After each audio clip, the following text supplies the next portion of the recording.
The life sentence handed down to Richard Grundy III comes 4 months after he was convicted in federal court.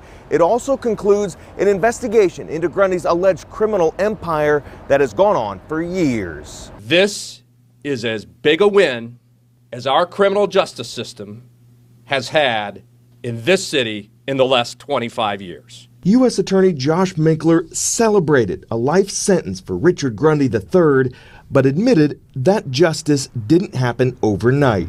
Grundy and others were charged with murder in Marion County, but the case fell apart, allowing Grundy to plead guilty to minor drug charges and declare his innocence in 2017. They was trying to make something fit that wasn't there. Grundy beat those charges, and he held a press conference and bragged about it. Yet just a few months later, in November 2017, federal agents raided a series of homes around Indianapolis and charged Grundy with importing marijuana, meth, cocaine, and heroin from Arizona.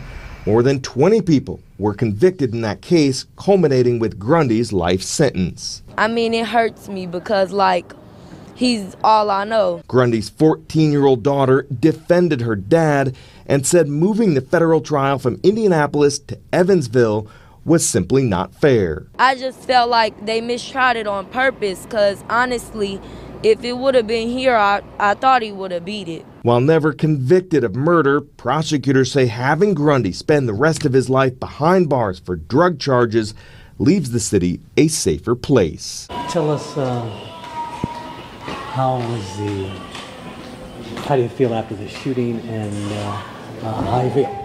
I'm all right. Ain't nothing wrong with me. I'm okay. Just a little on. How scary was that, and how bad was your injuries? I got hit in the elbow. It kind of damaged my artery. I mean, as far as scary, it wasn't really scary. It was a drive-by shooting, so it wasn't like, you know what I'm saying, probably some kids or something. I didn't really feel like somebody was trying to take my life, you know what I'm saying? But I got hit, nevertheless. 3 people were shot. Were they targeting you? I wouldn't necessarily say that. Like I said, you know what I'm saying? Like, if somebody's targeting you, you know what I'm saying? It'd be more of focus on you. Like, it could have hit, they was just, it shot everybody, you know what I'm saying? I got hit in the arm. Target, I would have been probably hitting the head or somewhere fatal, you know what I'm saying? And you, from talking to the judge, you want to leave town now. Yeah, I feel like that's in my best interest. It's the only way I'm gonna win. I mean, you know, I took this plea not about guilt or innocence. It was based on whether I would get a fair trial or not. I was in a position where I was facing, you know, potentially 400 years if convicted. You know what I'm saying? And for somebody to dangle in your hand that, you know, you got a time served plea, you know what I'm saying, to just plead guilty. So, you know, I already got a felony, so it ain't like I'm protecting nothing. So I pled guilty based on that. I mean, it was too hard to resist with me being on the news every week for more than 2 years. You know, a jury that went out feeling was likely to think that I'm a gang member and convict me, when you see today that I wasn't convicted of no gang charges. I wasn't convicted of no murders. You know, nobody's been with me being convicted of being a gang member or being a murderer. You know, we're a family, you know what I'm saying? So, you know, I feel like that's the unjust part, and I feel like I'll never get justice. You know, just recently, you know what I'm saying, 2 of my sisters got fired from their job just for being a Grundy, you know what I'm saying? So I can't get no job, you know what I'm saying? There's nothing positive that's going to come here. So I feel like, why should I be here? I'm not running out of fear, and then I'm running out of, you know what I'm saying? I got to deal with the police and people, you know what I'm saying? So I got 2 people to deal with. I got every police that every person with a badge want to push me in jail, and then, you know, I generated enemies just based on these accusations that ain't even true. You know what I'm saying? So you are going to start fresh someplace? Yeah, I want to start fresh, you know what I'm saying? You know what I'm saying? Start fresh where I could just live a normal life. You know what I'm saying? They ain't going to let me protect myself. You know, I can't carry a gun and protect myself. If they would let me do that, you know what I'm saying, I would stay. You know what I'm saying? But there's nothing here for me. There's nothing here. What are you going to get a job there? What are you going to do? Probably drive trucks. I got my license, get my CDLs, you know what I'm saying, drive some trucks or something, pursue, you know, some school or something. You know, I got to, you know what I'm saying, I'm smart. I got, you know what I'm saying, I'm a normal person. I got a wife, I got children, you know what I'm saying. No drugs? Nah, no drugs. No drugs for what, you know? All right, thank you. Good luck to you. Yeah, you can sell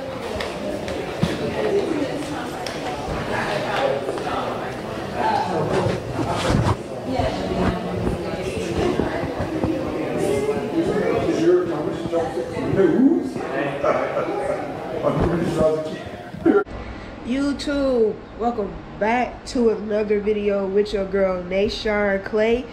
Before we start this video, make sure y'all give this video a thumbs up. Alright, so I have to move little positions real quick, but today is going to be a little bit different hood vlog. I am going to be interviewing Ricky G. I'm sure a lot of people know who he is, but he's going to be able to come on here. We're going to do an interview. He's locked up right now, so we're going to do a jail call type of interview, and we're going to let him be able to tell his life story, which in my opinion, I feel like it is a great life story to share for a lot of the youth to really learn from. And I appreciate y'all. Stay tuned for this interview. Kids, keep your ears open, listen to what he's saying, because this is real life. He's really he's locked up, he's experienced the street lifestyle, and he's gonna give y'all some good advice, you know. He's an older person. He's older than me, so I feel like I love sitting down listening to older people, because they do have a lot of wisdom and knowledge. So I like listening to them, because I didn't really grow up with people in my head besides my uncle. So a lot of times when I come across older people who has been in the street lifestyle and stuff like that, they have a lot of wisdom to share, and I really like sit down and really listen myself. I don't just let others listen to. I listen myself, because it's really, I feel like it's really good guidance, you know. So stay tuned. Let's get it, man. Charged for this call. This call is from Ricky G. This call will be recorded and subject to monitoring at any time. To accept this call, press 5. To block this call, you may begin speaking now. So what you love, bro? What's up? I hear you.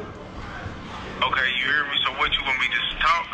Yeah, just like introduce yourself and like just go on and like tell your story and stuff like that. Okay, let me know when you're ready. I'm ready.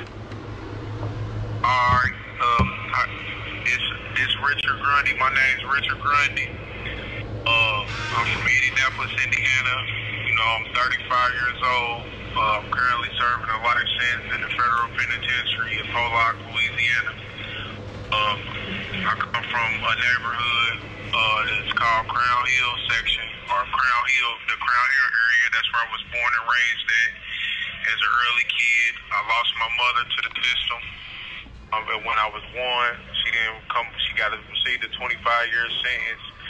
Wasn't released until I was 12, and then when I was 5, I lost my daddy to the federal system, and he received an 11-year federal sentence and didn't come home until I was 14. I moved in with my grandma at age 5, then stayed on Kenwood, and and early I was exposed to a lot. You know, I seen a lot of violence, a lot of drugs, came up under the same environment that youth come in under these days, you know.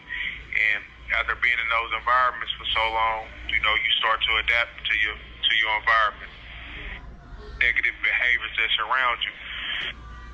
So that led me, you know, started hustling probably 12, 13 years old, you know, started hustling.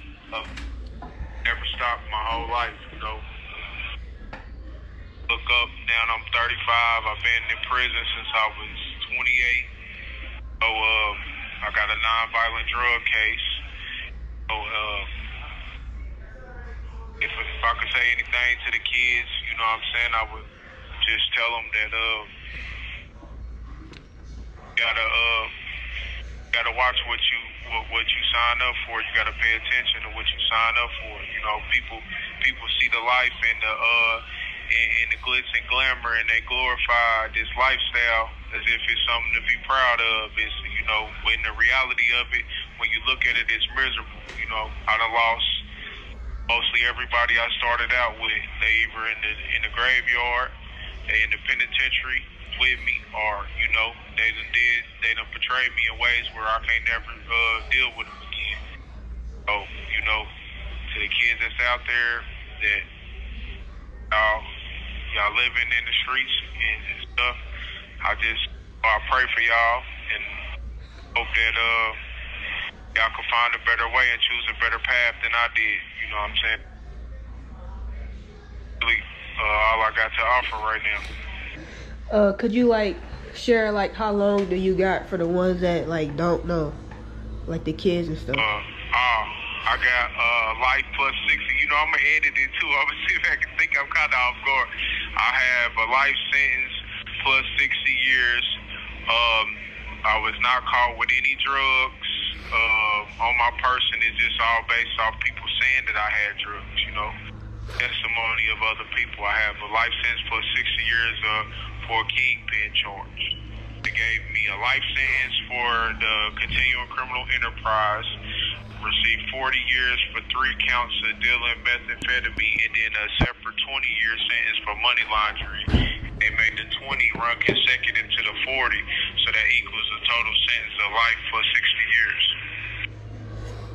So you could ask me questions along the way, and I could speak on the things that you might want to know or the people might want to know, and then you can just answer it out, and I'll just answer the questions as you go, and you can put it in how you want.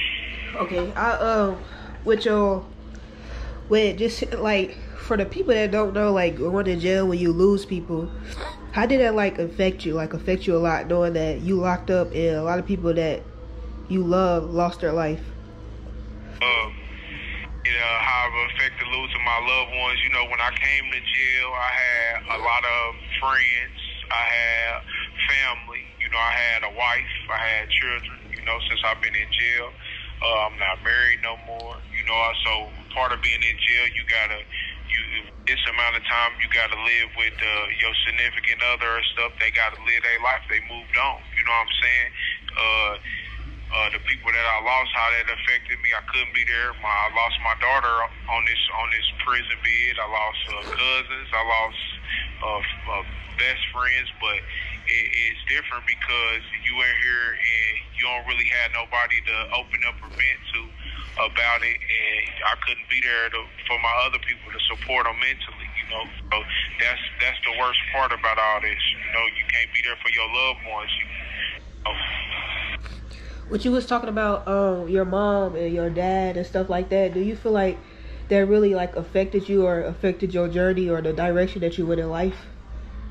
I feel like with when I was a kid, you know, I always wanted a relationship with my mother and father, but they was in prison, so that caused me to act out, and they too was victims. Like my mother, she went to prison because her boyfriend set her up, you know. So her boyfriend, which wasn't my father at the time, he had set her up because he had caught a gun case. So that right there, that when I heard that story, that made me feel a certain type of way about people that sacrifice other people. This call is from a federal prison. With my father, he got set up also, so yes, that had a negative impact on how I view law enforcement, how I view people that cooperate against other people, and because it robbed me of my childhood. By the time I had both of my parents home, I was already a young adult in the thick of things. You know what I'm saying? And I believe if I would have had my parents, my life probably could have took a different turn. You know, it probably would have been different for me. All right, what are some things that you feel like people out here that's in like seats that can change things? What are some things that you can feel that can put out here for like the youth that can help them go like another direction? Knowing that a lot of youth that I dealt with, they do come from very tough backgrounds and stuff like that, like just stuff like that. Like, what is something even like the school systems can do to really help kids really thrive, knowing that they going through a lot of stuff outside of the school system? I'm not gonna lie, when I was a kid, we had like tough programs. I don't know if they still got those out there for kids, but like we had like little programs where we get together where, you know, it's community, like PAL Club, tough programs, stuff like that.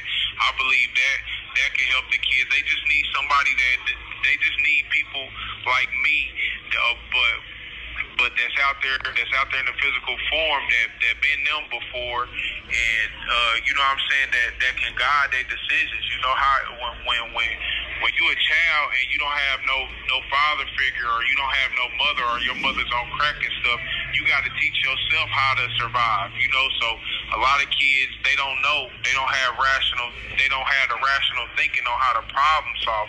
So they seeing what they see on social media or what they hearing in rap videos and stuff like that, and they getting these, and these is the people that's influencing them and how they live in their life, you know. So they need, I think out there it needs to be more places where people can, where the kids in the black and brown communities can come and basically seek refuge. What is for y'all, because I was speaking about at the beginning of this video, I was just speaking on how, like, people can make choices in life, but a lot of times you can never really judge people off their choices, because, you know, every choice really shapes your lifestyle, and really the choice, like the story that God gives you, can really help another person down the line. And I was just speaking about, like, never really judge a person. Like, for your situation, people can judge you, but whole time, this whole situation can be like really God's plan to really use your story to help another person. So I was just speaking. You go ahead. That's what I want out of it. You know, I want people to look, instead of glorify my lifestyle, to look at it and gain something from it. You know, like, I had it all out there, you know, when it comes to the streets. You know, I had everything that you could possibly obtain out there. You know what I'm saying? And I lost everything, you know, and I lost a lot of people obtaining that, you know, that street image. You know, I believe that the kids could look at my story and realize that it's no rewards, like, it's no happy ending to the street life. You know, there's no house on the hill and all that. If you make this lifestyle, a lifestyle, a career path, like, you got one or two ways. You're either gonna die or go to jail. The thing that I want the youth to get is that it's other ways of life than destruction. You know what I'm saying? Like, self-destructing yourself or black genocide. You know, I look at it now, like, when we was coming up in my era, it was people dying, but not at the rate they dying at now. Like, it's scary, like, all them young kids is killing and dying this young. You know what I'm saying? Like, every time that you look up, somebody either dying from a drug overdose, or they done got murdered, or somebody going to jail. Wasn't like that when I was a kid. Are you cool with me, like, sharing, like, your story, like what I found on the internet? Yeah, I don't care. I don't care about you putting it on the internet. All right, I just wanted to make sure. That's what I did it for. I mean, it ain't for me and you. It's for the audience. Yeah, I just wanted to make sure, because I know that stuff can, like, really, like, go towards your image and stuff like that. This call is from a federal prison. It could go what? Towards your image, so I don't want it, like, to really, like, constantly damage your image and stuff like that. Yeah, I mean, no, I ain't trying to, you know, I ain't doing no policing and nothing, so I don't care about, but I ain't trying to be tough. Tough is what got me out this time, you know what I'm saying? So yeah. It's just the reality of it. This is what, they only see a snippet of it. When you live in a reality, like, you're only a person that don't have no type of, they don't love nothing, could still glorify something that, you know what I mean, when you live this reality. Like, I gotta wake up and, you know, most of my loved ones ain't with me. They dead, or they in jail, or, you know what I'm saying, or they just ain't there mentally, you know what I'm saying? Like, so this is the destruction that come with that lifestyle. You know, I had a lot of people that depended on me, you know what I'm saying, out there. So when I left, a lot of people just was lost. So, you know, now I don't mind you sharing the story, like, you know, I don't mind you sharing it at all. Ricky G. This call will be recorded and subject to monitoring at any time. To accept this call, press 5. To block this call and all future, you may begin speaking now. What's up? Yeah. Calling back. Okay. I was just calling back. Did you see what else you wanted to ask me? Yeah, I wanted to ask you, like, from, like, the beginning of, like, what made you, like, start, like, the whole name? If you can answer, if you don't want to answer, it's okay. Like, what made me start what? Like, the whole Grundy thing. Like, what made you start it? Okay, so I never started the Grundy thing. That was an image that the police gave me. But what really started it was a case that one of my family members had caught. The police said I interfered with the investigation, so it made them target me. That's, and then once they target me, they put my last name and start calling us the Grundy crew. All right. That's how that started. What is something that, like, knowing like this is also for the youth, but also opportunity to really like reintroduce yourself? Like, what is some stuff like you really want the world to know about you, no matter like the situation that you're in or what people are saying about you, like on the news and all that? What I want the world to know about me is that I come from nothing, so having nothing is not unfamiliar with me, I want them to know that a lot of the things that being portrayed about me or being portrayed, rather speaking, is inaccuracies, or they're not false, a reflection of my character. And also, whatever, I don't know, I think that's it. Like, a lot of the things that said is being blown out of proportion or very misleading, So they created an image for me, and so now they push that image, this bad person image, or this bad image, this individual is bad, he's violent, he needs to be put away. That's the image that they pushed for years, and they use the media as a tool to criminalize me and my family. So, that's how a lot of people know me, from the media. So somebody wanted to know your character. Like, who is your character? My character is I'm family orientated, I'm loyal, I'm strong. I strive for peace. I don't like being in other people's business, but despite what people may think, I don't go around starting trouble or starting friction. All right, I got another question. So say everything turned out to be like a positive, and God gave you another opportunity to like get back into this world. What is one thing, like, how would you use that opportunity, or what is one thing you would do with that blessing that God blessed you with? I would dedicate my life and my future to helping the youth, to give it back to the communities. I got that stuff on my character even before this case. I used to do Christmas giveaways and stuff like that, but I would dedicate in the God and the youth. A question that you asked me earlier that I don't know if I pondered on it a little bit. You asked that, what could we do for the youth that could help them? And what I think is people like me are some of these guys that got influence out there. They should do more to not mislead them, but to guide them. In my past, without me being conscious of it, I set a lot of bad examples. I set a lot of destructive examples based on the image and stuff. So people see that image and they see, this person, and then they wanna recreate it or live under it. I think if some of the people with influence would use problem solving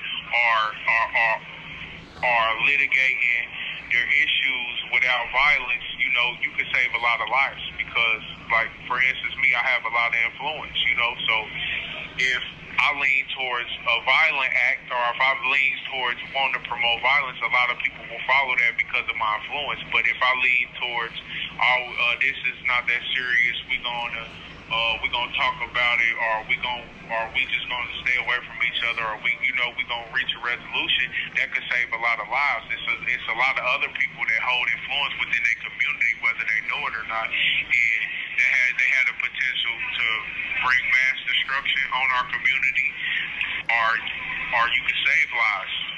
I strive to try to save lives. So like stuff like that, like when we get to wanting to kill each other and stuff like that, do you believe it's like more of our emotions that we have to learn how to control? I believe, this is my belief on that.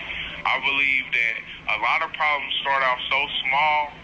In us as black and brown people, we have like we've been living a certain way, or we have the crab mentality where we pull each other down and tear each other down versus lifting each other up.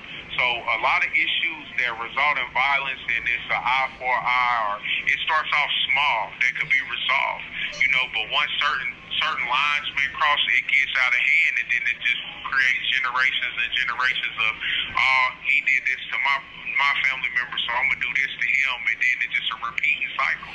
I believe that people should do better at catching problems before. It's like cancer. Once cancer spreads and it's inoperable, it kills you, but if you catch it in the early stages, the chances of fatality is not that great. You know what I'm saying? So you got to catch it when issues go on to people that got influence or leadership. They should do more to litigate problems. Some people don't know how to communicate or don't know how to problem solve. This call is from a federal prison. That creates a lot of back and forth, and then when you get a lot of back and forth, you have them are the results of that. I agree. Do you feel like if you was offered like a seat in like the political side of life to help the youth that comes from the ghettos, knowing your story, your background, is that something that you would be willing like to do? If I had a political seat, I couldn't fathom that, but if I did, yeah, absolutely. I would want to help my people. I would want to create better opportunities. I would want to, make it safer in their communities as far as where they live at, to not be exposed to drugs and overdoses, liquor stores on the corner. You know what I'm saying? Like take for instance the judge or the people that sentence me. They don't wake up every morning wondering if their family member is finna go to jail or prison, or if their family member is finna have an overdose over drugs. These are our realities in the communities we live in. But they judge us, but they ain't never lived in our shoes. You see what I'm saying? So if I had a position to where I could speak for my people, absolutely I would speak for my people, for the people behind me, the generations to come. So do you think, like in the ghettos, because I really started to really study, I got fascinated with the mind in like 2020, so I started to get into psychology, and I noticed like in every ghetto around America, we all think the same. So do you think it's a mentality thing, or like what is something that you feel like is really like one of the main things we could target to really like change like the direction of it? It's absolutely the street mentality, or the streets that condition. It's what we've been taught as a kid. You see what I'm saying? When you come up in this lifestyle, nobody frowns on bad behavior. You know what I'm saying? Yeah. Like nobody frowns on the things that we come up in, the conditions we come up under. You know what I'm saying? So absolutely it's the mentality. If you put a kid in an environment around astronauts, and that's all they see and learn, and they grow up to be, they're going to want to be an astronaut most likely, or they're going to do something in that field. If you put a kid around drugs, destruction, violence, you know what I'm saying, guns, that's what they exposed to, that's what they're going to see. That's what they're going to follow. So do you believe it's designed that way, like purposely? Yes, now that I come to prison, I have a better sense of self. So absolutely, I believe that it's been the odds has been against us. Absolutely, I believe that it's designed that way. Absolutely. How many liquor stores you see on the corner in Guy's? Not that many. Greenwood. You know what I'm saying? Yeah. How many people you see hanging out there? But these is where predominantly Caucasian or overprivileged people live. You see what I'm saying? Do you feel like higher up government wise, do you feel like all this stuff is really like a big business, like investments, like people really got their hands in like investing in creating ghettos and like investing in more jails, more courthouses and just, you know, all that stuff? My belief is this, okay? It's like this. If jails is an institution, institutions do not care about humans. Feel me? They don't care about the individual. It's an institution. So it's big money. You know, it costs, for instance, for me maybe, it's $60, $70, $170 a day to house one person.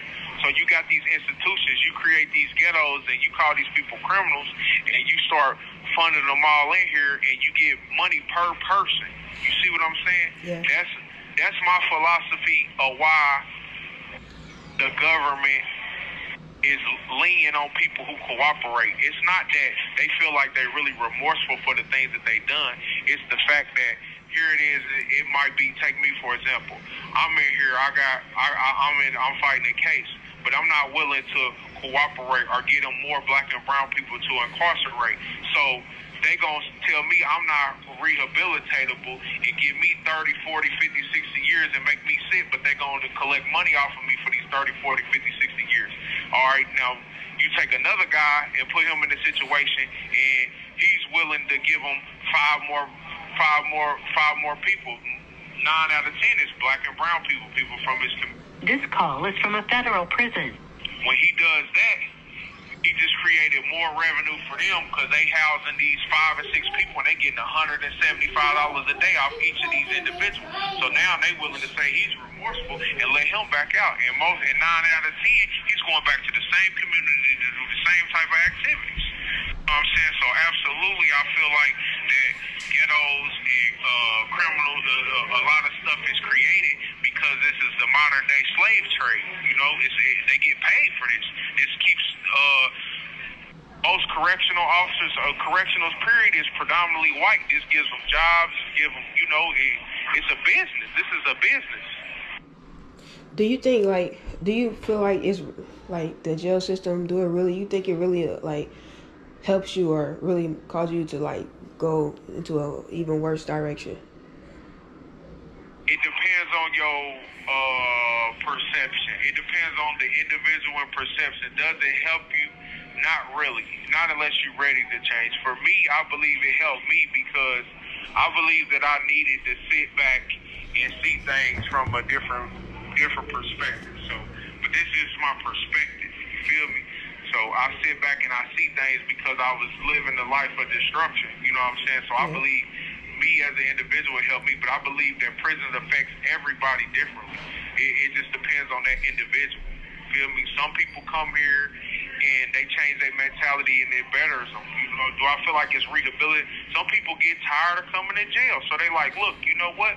I ain't putting myself back in this position. You feel me? I'm tired of being here away from my children, away from my wife, away from my family. You know what I'm saying? So what I'm going to do is when I get out, I'm going to do something different, you know, because you come in here, you don't want to get a job out there, but you get a job in here and you work for nothing. You know what I'm saying? So it's just really on the individual. All right. So what is some last few touches that you would like to talk about that you feel like I didn't really ask or say? I don't know, but what I will say is that I believe that you doing something that's very productive. You know, you shedding light on our people. You know, I commend you for that, and I just hope that you continue to grow and progress. You know, you look pretty young yourself, but you know, I'm proud that you being a voice, or you being what you call that, a platform. You're giving people a platform to speak. Hey, I appreciate it. Thank you.